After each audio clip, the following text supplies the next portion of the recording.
सांसद श्रीमान द्विवेदी जी,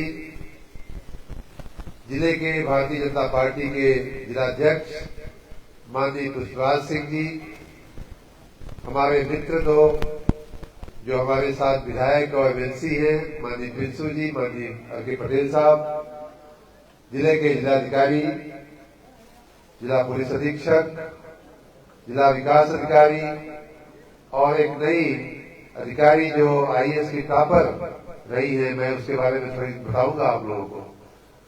उन सभी का, आप सभी का और यहाँ उपस्थित सभी भाइयों बहनों का, विशेष रूप से जिन बच्चों ने आज ये कार्यक्रम सुंदर प्रस्तुतियां की, मुझे अफसोस है कि उनको थोड़ा समय कम मिला है।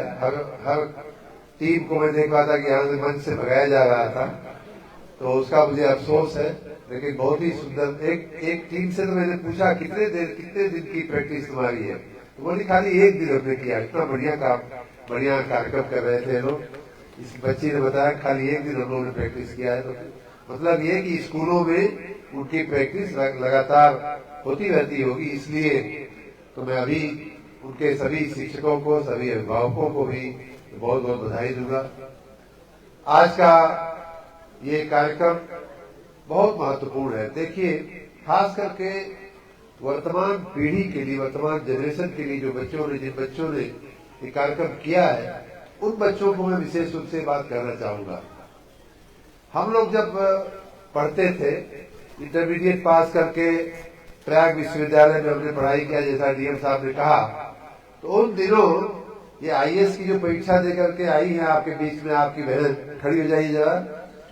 ये आईएएस, इशिता आईएएस अधिकारी तो बनी ही है, लेकिन उस साल के 2023 के आईएएस की परीक्षा में सभी जो 4-5 लाख लोग शामिल हुए होंगे, और उसमें से छांटने के बाद 800-900 लोग उसमें पास माने जाते हैं, सिलेक्ट माने जाते हैं। कितने लोग थे आपके साथ? 800 थे। 5 लाख में, 5 लाख के बाद 5 लाख की छटनी होते 800 लोग सिलेक्ट होते हैं। उसमें भी आईएएस तो 70-80 होते हैं, और उन सब में 5 लाख में पूरे देश में पहले नंबर पे आने वाली आपके बीच में इशिता लड़की खड़ी है। इसको जोरदार तालियों से आप लोग बधाई दीजिए। और मैं इनके माध्यम से एक बात आज यूपी के स्थापना दिवस पे कहना चाहता हूँ। हम भी इन्हीं की तरह 1987-88 में आईएएस की परीक्षा दिए। ईश्वर कृपा से, हमारे अपने माताजी, पिताजी, पूर्वजों के आशीर्वाद से, उनकी मेहनत तपस्या से हम भी सफल हुए थे। लेकिन उन दिनों आईएएस की परीक्षा में एक शब्द पूछा जाता था, कई बार इंटरव्यू में, तो लिखित में भी पूछा था कि देश में बीमारू राज्य कौन कौन से हैं। पूछा जाता था कि नहीं, जो लोग पहले परीक्षाएं दी, आपको तो मालूम होगा। तो उत्तर प्रदेश जो है वो एक बीमारू राज्य की व्याख्या में हमने खुद पढ़ा है, हमने खुद लिखा है और खुद देखा है, सुना है लोगों से कि उत्तर प्रदेश एक बीमारू राज्य है। और ये परिभाषा उत्तर प्रदेश की शुरू से लेकर के तब तक थी जब हम आईएएस में जा रहे थे। उसके बाद अभी जाकर के वो बीमारू शब्द से पीछा छूटा है उत्तर प्रदेश का, पिछले 8 सालों में, पिछले 9 सालों में, 7 सालों में। तो ये परिवर्तन जो आया है, मैं ये जो और भी युवा बच्चे हैं उनको मैं कहना चाहता हूं कि आप बहुत भाग्यशाली हो कि आपने एक ऐसे समय में जन्म लिया है। हम सभी भाग्यशाली हैं कि ऐसे समय में 2 प्रखर नेताओं का, माननीय प्रधानमंत्री जी का, माननीय मुख्यमंत्री जी का नेतृत्व हम देख रहे हैं कि उत्तर प्रदेश जैसे बीमारू राज्य को भी आज विकास की गति देने में, विकास की रफ्तार देने में और विकास की प्रक्रिया में बहुत तेजी से आगे बढ़ाने में उन लोगों ने बहुत बड़ा योगदान दिया है। तो मैं सबसे पहले तो उत्तर प्रदेश के स्थापना दिवस पर अपने उन 2 प्रमुख नेताओं के लिए, माननीय प्रधानमंत्री जी के लिए, माननीय मुख्यमंत्री जी के लिए जोरदार तालियां बजवाना चाहता हूँ आपसे कि उन्होंने उत्तर प्रदेश से बीमारू नाम की का जो वो लगा हुआ था, विशेषण लग गया था, उससे हमें छुटकारा दिलाया। और उत्तर प्रदेश में और भी उससे आगे चल करके बात करूं तो उत्तर प्रदेश बीमारू था नहीं कभी, उसे बना दिया गया। हुक्मरानों की, सरकारों की, प्रशासन की लापरवाही कहें या बद इरादा कहें, उसके चलते उनके क्रियाकलापों के चलते उत्तर प्रदेश जो है वो बीमारू राज्य की संख्या में आ गया था।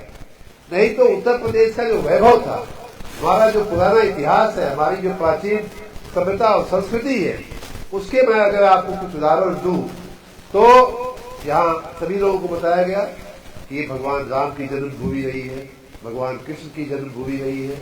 हमारे बड़े बड़े भारत देश, हमारा देश जिन चीजों के लिए जाना जाता है पूरी दुनिया में, उन चीजों में भगवान राम आते हैं, भगवान कृष्ण आते हैं, गंगा आती है, जमुना आती है। और उन सारी चीजों के लिए, सारी चीजों की अगर देखा जाए तो उद्भव स्थान जो है या कहीं न कहीं उसका बड़ा योगदान उत्तर प्रदेश में।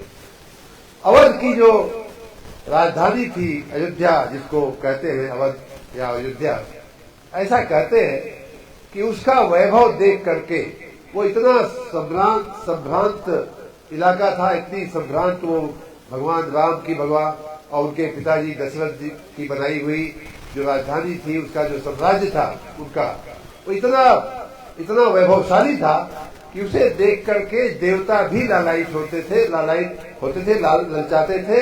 ऐसा हमारे रामचरितमानस में और रामायण में लिखा हुआ है। तो इसका मतलब साफ साफ हुआ कि कितने हम समृद्ध थे, कितने हम होनहार थे, कितनी हमारी विरासत जो है हमारी कितनी समृद्ध थी। उसी तरह से महाभारत, जो हस्तिनापुर हमारा आज मेरठ के आसपास का जो इलाका बोलते हैं, हस्तिनापुर का वैभव भी जब अगर रामायण के बाद हम महाभारत काल में आते हैं तो हस्तिनापुर या वो इलाका भी कितना समृद्ध रहा होगा कि भगवान कृष्ण, भगवान उनके मेहमान हुआ करते थे, उनके यहाँ उनके भक्त हुआ करते थे। तो हमारी जो पुरातन जो विरासत है, आप एक से एक देखिए। ठीक है, हमारे मान लीजिए कुछ लोग कहेंगे कि तो हिंदूवादी है, सनातनी है, इसलिए एक तरफा बातें करते हैं। अगर हम मुगल शासन में हमारा बहुत कुछ बिगड़ा है, लेकिन फिर भी मुगल शासन की भी हम बातें करें तो उस समय भी बहुत कुछ चीजें ऐसी हुई जिनको आज भी हम उदाहरण के रूप में हम ले सकते हैं।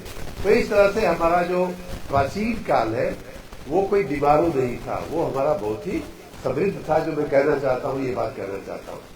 बीच का कालखंड ऐसा हुआ कि हमारा ग्राफ जो है वो नीचे जाता रहा। कुछ तो अंग्रेजों ने हमारा नुकसान किया। अंग्रेजों ने आज जो हमारा एमएसएमई जो लघु उद्योग है, वो एक एक गांव में, एक एक कस्बे में ऐसी चीजें बनती हैं कि आप देख करके हैरान रह जाएंगे उनकी कलाकारी के लिए। अभी जौनपुर की हम लोग दरी देख रहे थे और मैं तो बचपन में माननीय पुष्पराज सिंह मान नहीं रहे थे, लेकिन मैंने कहा कि भाई जौनपुर का गलीचा और दरी हमने खुद अपने गांव में अपने बचपन में देखा है और बहुत बढ़िया होता है। और इतना अभी देख करके आप तो हर गली में, हर गांव में ऐसी कलाकारी थी कि उनकी अगर रुपए पैसे के मामले में अगर उसका वो किया जाए, मूल्यांकन किया जाए तो बहुत ही उसकी वैल्यू थी, बहुत ही वैल्यूएबल ये सारी चीजें थी। खाली भौतिक समृद्धि नहीं, प्रशासन और सुशासन के मामले में भी हम बहुत आगे थे। राम राज्य, अभी यही बच्चों ने राम राज्य की प्रस्तुति किया, भगवान राम को याद करते हुए राम राज्य का भी उसमें जिक्र आया था उस प्रस्तुति में। राम राज्य क्या था?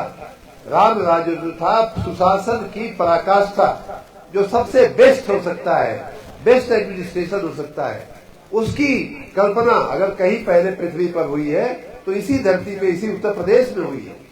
भगवान राम का जो शासन था, सब नर करई परस्पर प्रीति, नहीं दरिद्र को दुखी न दीना, नहीं कोई अबुद्ध लक्षण हीना, कोई नहीं दरिद्र था, न कोई दुखी था, न कोई अबुद्ध। अबुद्ध मतलब इलिटरेट, अगर हम आज की भाषा में उसका ट्रांसलेशन करें, नहीं कोई अबुद्ध न लक्षण हीना, कोई स्किल के बिना नहीं था। लक्षण हीना का मतलब ये कि किसी स्किल के बिना कोई नहीं था। हमें जो हमारे शास्त्रियों ने, गुरुओं ने समझाया है, नहीं कोई अबुद्ध लक्षण हीना।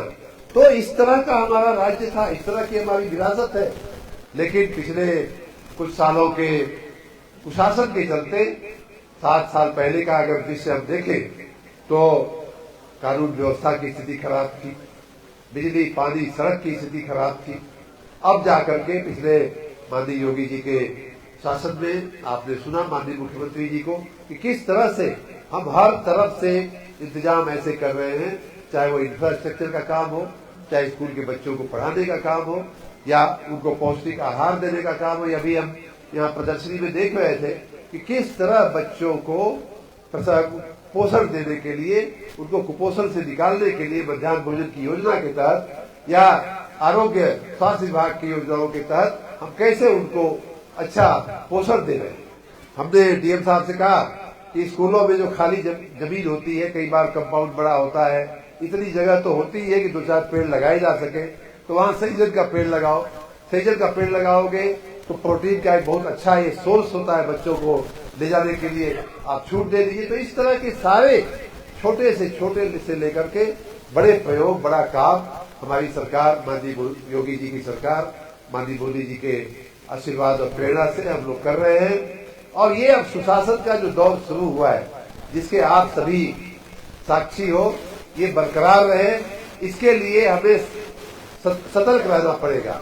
हमें सतर्क इसलिए रहना पड़ेगा कि फिर ऐसी जो ताकतें होती है, देखिए अच्छा और बुरा का संघर्ष हमेशा से होता रहा है। और इसी उत्तर प्रदेश की अगर बात किया जाए तो देव दानवों की लड़ाई जो है वो हमेशा से रही है। उसी लड़ाई का फल है कि हमारा प्रयागराज में आज महाकुंभ लग रहा है। उसी लड़ाई में से अमृत की बूंदें छलक के प्रयाग के तीर पे गिरी और इसलिए प्रयाग में महाकुंभ लगता है। यही तो इतिहास है ना हमारा, यही वो भी हमारी विरासत है। तो ये लड़ाई हमेशा से चलती रही है। लेकिन एक प्रश्न होता है कि भाई लड़ते तो दोनों हैं, देव भी लड़ते हैं, दानव भी लड़ते हैं, जीतता कौन है? तो जीतता कौन है बच्चे बताइए आप लोग, जीत किसकी होती है? अच्छाई की जीत उसकी होती है जिसका आप पोषण करते हो, जिसका आप नाम लेते हो, जिसको आप आगे बढ़ाते हो। तो आगे किसको बढ़ाना चाहिए?